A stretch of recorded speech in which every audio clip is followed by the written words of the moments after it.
We're here with Tavis Smiley, former PBS show host. Thank you for being here. My pleasure. We wanted to continue the conversation, and so we know later today you actually have a town hall that's going to be taking place on the south side at St. Sabina. You got it. This sounds like for you what you're trying to make the next step in terms of continuing this conversation about what is and what's not appropriate. So the minute PBS came out and made their statement 8 weeks ago, I responded immediately. And so this isn't some idea that came up with last week to rebuild and rebrand my career. I said immediately that America needs to have a conversation about these issues. Again, the lines are everywhere about what men and women think. There are companies now who are putting new rules in place that say if a man and a woman, if we're traveling together for a work meeting, we can't ride in the same rental car.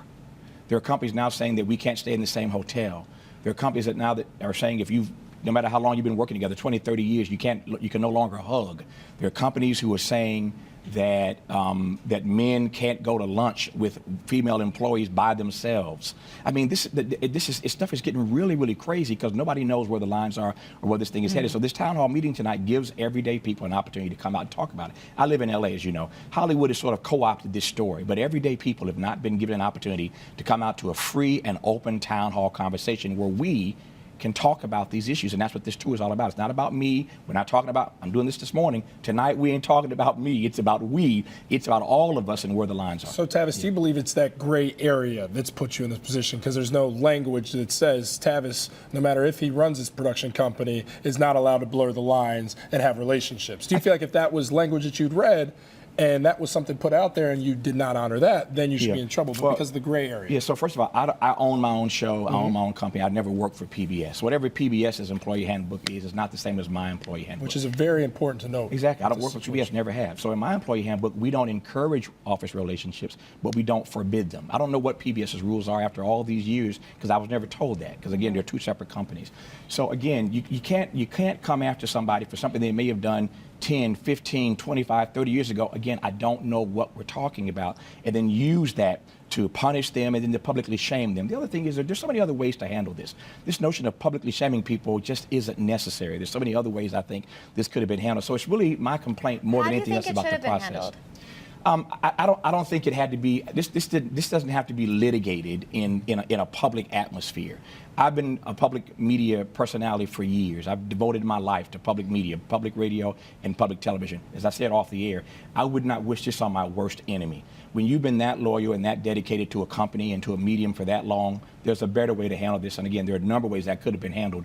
But trying to fire somebody and out them publicly and shame them, it's just unnecessary. Do you support the Me Too movement and everything that's going on? Oh, absolutely. Again, I've been at this for 30 years, man. And I've had these conversations more times than I can count. I did a panel 10 years ago. I did a national conversation on national television, multiple hours, called Made Visible. It was a panel of all women.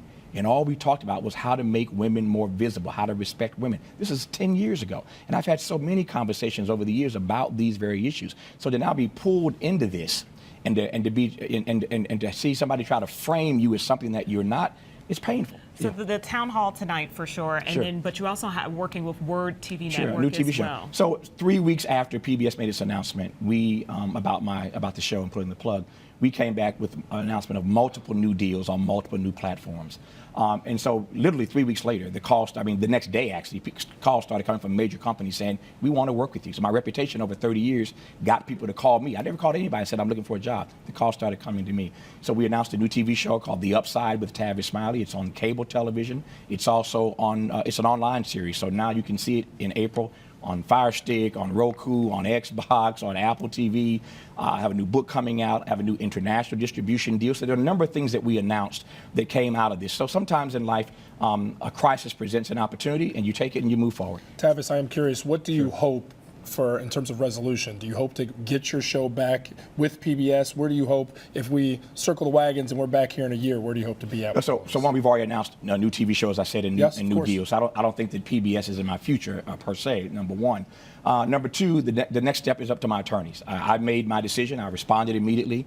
I've got my new TV show back on track. My staff all my staff went into the unemployment line immediately the day after this announcement was made. So I protected my staff, got them back to work. The next move in this process is up to my attorneys, and I can't speak for them. Can I ask you this, as a man in this situation who's learned from men and their transgressions and their mistakes, what would you say to a guy who you've repeatedly said younger and has his life ahead of him?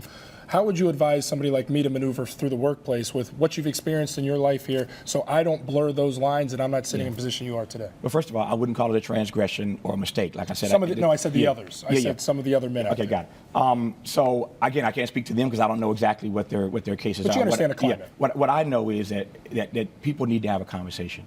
I don't have all the answers. Today, I have a lot more questions than I have answers. And that's what this town hall is about tonight, to get out those questions on the table and to let the people be heard. I do think the way forward, Tavis, is to have open conversations, so I hope they go well. Yeah, Thank you very much. We appreciate you giving us the time. It's been going on all week. We had a great tour so far. Looking forward to a great time tonight in Chicago. Thank you. Thanks for having me on. I appreciate it. Tavis Smiley, everybody. He will be a part of a Facebook Live event tonight at St. Sabina talking about all the issues dealing with women, dealing with men, and dealing with the workplace. Head to Eventbrite for ticket information. Thank you again for joining us this morning, My Tavis. pleasure. Really Thank you. appreciate you Thank you. addressing this head on.